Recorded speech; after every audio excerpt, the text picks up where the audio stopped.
नमस्कार। मु आज ओडिया प्रबंध और समालोचना साहित्य परिचय तृतीय भाग को एठारे वर्णना करुछि। आपण जदि एहिपरि नुआ नुआ वीडियो देखा चाहते तेज आम चैनल को लाइक करंतु, शेयर करंतु और सब्सक्राइब करने को भूलंतु नहीं। नमस्कार। आज आम प्रबंधर तृतीय भाग को वर्णना करिबा। उत्कल जुगे जुगे प्रबंध पुस्तकटी किए रचना करथिले? सुरेंद्र महांती। रामराज्य और रामायण प्रबंधटी केउ प्राबधिकक एक सार्थक सृष्टि? गोलोक बिहारी धल। ओडिशा रे बौद्ध धर्म नाम रे एक ऐतिहासिक प्रबंधटी किए लिखिथिले? नवीन कुमार साहू। अर्थ अर्थांतर और मातृपूजा नाम रे दुईटी उल्लेखनीय प्रबंध किए लिखिथिले? सदाशिव मिश्र। समूह दृष्टि और पंचाली पटपरण प्रबंध दुईटीर जनक किए? सदाशिव मिश्र। भाषा और आंचलिकता नाम रे एक प्रबंध स्रष्टा किए? श्री रामचंद्र दास। जीवन विद्यालय प्रबंध किए लिखिथिले? प्राबंधिक चित्तरंजन दास। जंगल चिट्ठी ए प्रबंधटीर प्राबंधिक किए? चित्तरंजन दास। शिला और शिलाग्राम ओ तड़ित और तरंग ए दुईटी प्रबंध पुस्तकर स्रष्टा किए? चित्तरंजन दास। जातिरे मु जबन ए प्रबंधटीर स्रष्टा किए? चित्तरंजन दास। वृत्तिए मो पोषे कुटुंब काहार उल्लेखनीय सृष्टि? चित्तरंजन दास।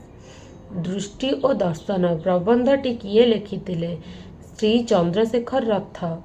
मथुरा नगरी श्री चंद्रशेखर रथंकर केउ प्रकार प्रबंध? रम्य रचनाधर्मी। एणुश्च तेणुश्च रम्य रचनाधर्मी प्रबंधटी काहार रचना? वामचरण मित्र। खोसामती सपक्षरे प्रबंध किए लिखिथिले? वामचरण मित्र। जादूकरर खेल ओ भड़ाटिया ए दुईटी रम्य रचना प्रबंध किए लिखिचंती? वामचरण मित्र। अस्तित्ववादर मर्मकथा पुस्तकटी केउ प्राबधिकक प्रबंध पुस्तक? शरद कुमार महांती। विश्व समीक्षा ओ आमे ओ आम पड़ोसी दुई प्रबंध संचयन किए करिछंती? शरदचंद्र मिश्र। सुण परीक्षा प्रबंधटी भुवनेश्वर बेहेरा केउ मसीहारे लिखिथिले? 1976 मसीहारे। प्रबंधावली नाम रे एक प्रबंध पुस्तक किए रचना करिछंती? श्याम सुंदर राजपूत। प्रबंध सोपान एवं सामाजिक प्रबंध एई दुईटी प्रबंधर प्राबंधिक किए? विपिन बिहारी राय। परमानंद आचार्य लिखिथिबा प्रबंध पुस्तकर नाम कौन? ओडिशार प्रत्नतत्व और अन्यान्य प्रबंध। ओडिशारे साक्षरता प्रसार नामक एक प्रबंध पुस्तक किए लिखिचंती? अधिराज मोहन सेनापति। केम्ब्रिज विश्वविद्यालय प्रबंध संकलन पुस्तकटी काहार रचना? प्राणकृष्ण परिजा। बेकार समस्या और साम्यवादर विचारधारा आदि प्रबंध किए लिखिथिले? वैद्यनाथ मिश्र। हाइड्रोजेन बोमा और जीवाणु बोमा दुईटी विज्ञानधर्मी प्रबंध पुस्तक किए लिखिचंती? गोकुलानंद महापात्र। राजनैतिक चिंताधारा प्रबंधर प्राबंधिक किए? श्री रामचंद्र दास। शिक्षा शिक्षक और शिक्षायतन प्रबंधटी किए लिखिचंती? मायाधर मानसिंह। जीवन साहित्य और कला प्रबंधटी किए लिखिथिले? भामाचरण मित्र। ओडिया केबे और विचार आलोचना दुईटी प्रबंधर प्राबंधिक किए? गोलोक बिहारी धल। आखड़ा घरे बैठक प्रबंधटी किए लिखिथिले? कृष्ण प्रसाद बसु। मु सत्याधर्मा कहूची प्रबंध किए रचना करिथिले? कृष्ण प्रसाद बसु।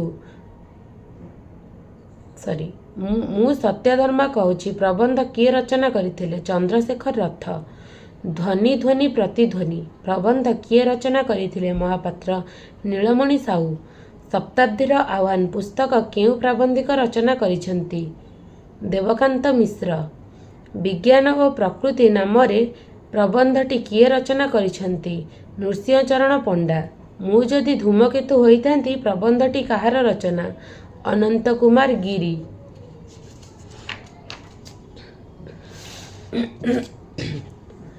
मस्को दर्शन पुस्तक किए लिखिचंती? सूर्यकांत दास।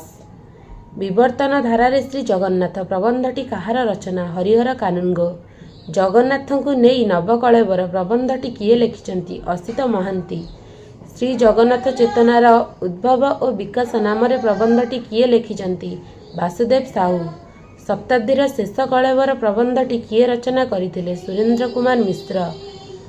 ସମ୍ବାଦ ଓ ସାମ୍ବାଦିକତା ନାମରେ ପ୍ରବନ୍ଧ କିଏ ଲେଖିଛନ୍ତି? ଚନ୍ଦ୍ରଶେଖର ମହାପାତ୍ର। ଶବ୍ଦର ଆସାର ଓ ଦୃଶ୍ୟର ଦିଗ୍ବଳୟ ପ୍ରବନ୍ଧଟି କିଏ ରଚନା କରିଛନ୍ତି? ରବି ଶତପଥୀ। ଓଡ଼ିଆ ସମ୍ବାଦପତ୍ରର ଇତିହାସ କିଏ ଲେଖିଛନ୍ତି? ମୃଣାଳ ଚାଟାର୍ଜୀ। ଓଡ଼ିଶାର ଆଦିବାସୀ ସଂସ୍କୃତି କାହାର ପ୍ରବନ୍ଧ ପୁସ୍ତକ? ବଂଶୀଧର ମହାନ୍ତି। ସନାତନ ଧର୍ମର ସାରକଥା ନାମରେ ପ୍ରବନ୍ଧଟି କିଏ ରଚନା କରିଥିଲେ? ମହାପାତ୍ର ନୀଳମଣି ସାହୁ। ଲୋକକଳା ଓ ଲୋକ ସଂସ୍କୃତି ପ୍ରବନ୍ଧ କିଏ ରଚନା କରିଛନ୍ତି? ବିନୋଦ ରାଉତରାୟ। ଓଡ଼ିଶାର ସାଂସ୍କୃତିକ ଇତିହାସ ପୁସ୍ତକଟି କିଏ ରଚନା କରିଛନ୍ତି? ରବିନାରାୟଣ ଦାସ। ସାଙ୍କୁଚିତ ସଂସ୍କୃତି ନାମରେ ପ୍ରବନ୍ଧ ପୁସ୍ତକଟି କିଏ ରଚନା କରିଛନ୍ତି? ବୈଷ୍ଣବଚରଣ ମହାନ୍ତି। ଶ୍ରୀ ଜଗନ୍ନାଥଙ୍କର ବେଶ ବୈଶିଷ୍ଟ୍ୟ ପ୍ରବନ୍ଧ କାହା ଦ୍ୱାରା ରଚିତ? ଭାସ୍କର ମିଶ୍ର। ମନର ରହସ୍ୟ ଓ ବିଚିତ୍ର ମନ ନାମରେ ମନସ୍ତାତ୍ତ୍ୱିକ ପ୍ରବନ୍ଧ କିଏ ରଚନା କରିଥିଲେ?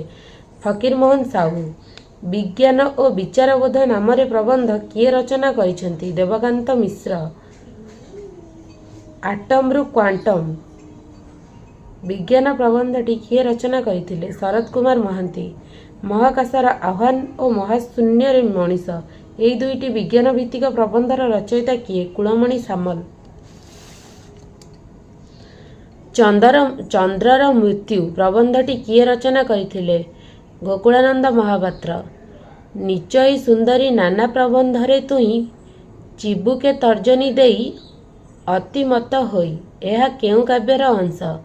ନରସିଂହ ସେଣଙ୍କର ପରିମଳା କାବ୍ୟ। ମିଥ୍ୟା ଗ୍ରନ୍ଥେ ପ୍ରବନ୍ଧେତ କାଳହ ଗଚ୍ଛତି ଧୀମାତା ଏହା କେଉଁ କବିଙ୍କର କେଉଁ କାବ୍ୟରୁ ଉଦ୍ଧୃତ? ବ୍ରଜନାଥ ବଡ଼ଜେନାଙ୍କର ଚତୁର ବିନୋଦ କାବ୍ୟ। ସକ୍ରେଟିସ୍ ଓ ପ୍ଲାଟୋ ପ୍ରବନ୍ଧର ପ୍ରାବନ୍ଧିକ କିଏ? ଶରତ କୁମାର ମହାନ୍ତି। ଅସ୍ତିତ୍ୱବାଦର ମର୍ମକଥା ଏହି ପ୍ରବନ୍ଧର ଲେଖକ କିଏ? ଶରତ କୁମାର ମହାନ୍ତି। ଗାନ୍ଧୀ ପରିବାର ଓ ପ୍ରାବନ୍ଧିକଟି କିଏ ଲେଖିଥିଲେ? ଶରତ କୁମାର ମହାନ୍ତି। ସଂସ୍କୃତ ଓ ଅପସଂସ୍କୃତିଟିର ରଚୟିତା କିଏ? ଶରତ କୁମାର ମହାନ୍ତି। ବିବର୍ତ୍ତନଶୀଳ ମଣିଷର ସଂଗ୍ରାମ ପ୍ରବନ୍ଧଟି କାହା ଦ୍ୱାରା ରଚିତ? ଶରତ କୁମାର ମହାନ୍ତି। କଳାଶକ୍ତି ପ୍ରବନ୍ଧର ପ୍ରାବନ୍ଧିକ କିଏ? ଗୋପୀନାଥ ମହାନ୍ତି। ବିଶ୍ୱକୁ ଗବାକ୍ଷ ପ୍ରବନ୍ଧଟି କାହା ଦ୍ୱାରା ଲେଖାଯାଇଛି? ଚିତ୍ତରଞ୍ଜନ ଦାସ। ତରଙ୍ଗ ଓ ତଡ଼ିତ ପ୍ରବନ୍ଧଟି କିଏ ଲେଖିଥିଲେ? ଚିତ୍ତରଞ୍ଜନ ଦାସ। ଓଡ଼ିଆ ସାହିତ୍ୟର କ୍ରମବିକାଶ କାହା ଦ୍ୱାରା ରଚିତ ହୋଇଥିଲା? ସୁରେନ୍ଦ୍ର ମହାନ୍ତି। ମୃତ୍ୟୁଲୋକରେ ଋତୁ ସପ୍ତମ ଏହା କାହା ଦ୍ୱାରା ଲେଖାଯାଇଛି? ଡକ୍ଟର ଦାଶରଥି ଦାସ। ସୌନ୍ଦର୍ଯ୍ୟ ଓ ସୃଜନ ଦର୍ଶନ କିଏ ଲେଖିଥିଲେ? ଆଦିକନ୍ଦ ସାହୁ। ସୀମାବଦ୍ଧତା ଓ ମୁକ୍ତି ସ୍ୱପ୍ନ ଏହା କିଏ ଲେଖିଥିଲେ? ଡକ୍ଟର କପିଳେଶ୍ୱର ଗାହାଣ। ମିଥ୍ ଓ ଆଧୁନିକ ଓଡ଼ିଆ କବିତାର ଲେଖକ କିଏ? ମାଳବିକା ରାୟ। ଚେତନାର ଚୌହଦି କାହାର ଲେଖା? ସୌରୀନ୍ଦ୍ର ବାରିକ। ଅନ୍ୱେଷାର ସ୍ୱର କିଏ ଲେଖିଥିଲେ? ସୌରେନ୍ଦ୍ର ବାରିକ। ସତ୍ୟର କୁହୁକ କିଏ ଲେଖିଥିଲେ? ସୌରେନ୍ଦ୍ର ବାରିକ। ଓଡ଼ିଆ ଭାଷା ସାହିତ୍ୟର ସମସ୍ୟା କାହା ଦ୍ୱାରା ରଚିତ? ଡକ୍ଟର ଜଗନ୍ନାଥ ମହାନ୍ତି। ବିଦଗ୍ଧ ମନର ରୂପକାର ରଚୟିତା କିଏ? ଡକ୍ଟର କିଶୋର ଚନ୍ଦ୍ର ଦାସ। ନାଟକ ସୀମା ଓ ସମ୍ଭାବନାର ଲେଖକ କିଏ? ଡକ୍ଟର ସଂଘମିତ୍ର ମିଶ୍ର। ନାଟକ ବ୍ୟକ୍ତି ଓ ଦୀପ୍ତି କିଏ ଲେଖିଥିଲେ? ଡକ୍ଟର ସଂଘମିତ୍ର ମିଶ୍ର। ସମୟ ଓ ସମାଲୋଚନାର ଲେଖକ କିଏ? ଡକ୍ଟର ବିଜୟାନନ୍ଦ ସିଂ। ଉପନ୍ୟାସ ଅବବୋଧ କିଏ ଲେଖିଥିଲେ? ଡକ୍ଟର ସବିତା ପ୍ରଧାନ। ଉପନ୍ୟାସ ଗ୍ରନ୍ଥସୂଚୀର ରଚୟିତା କିଏ? ଡକ୍ଟର ମନୋରଞ୍ଜନ ପ୍ରଧାନ। ସୀମାବଦ୍ଧ ସମୟ ଓ ସ୍ୱପ୍ନର ଅଭିସାରର ଲେଖକ କିଏ? ଡକ୍ଟର ପ୍ରମୋଦ ସର। ପଶ୍ଚିମ ଓଡ଼ିଶାର ସାଂସ୍କୃତିକ ଓ ବିକାଶ ଧାରା କାହାର ଲେଖା? ଡକ୍ଟର ସୁଧୀର କୁମାର ସାହୁ। ପ୍ରସଙ୍ଗ ଓଡ଼ିଆ ନାଟକର ଲେଖକ କିଏ? ଡକ୍ଟର ହେମନ୍ତ କୁମାର ଦାସ। ଚେତନାର ଉନ୍ମେଷ ଓ ଉତ୍ତରଣ କିଏ ଲେଖିଥିଲେ? ରାଇଚରଣ ଦାସ। ରହୁଛି, ନମସ୍କାର। जदि यहीपरि नुआ नुआ वीडियो देखा चाहते तेज आम चैनल को लाइक करूँ, शेयर करूँ और सब्सक्राइब करने को भूलु नहीं।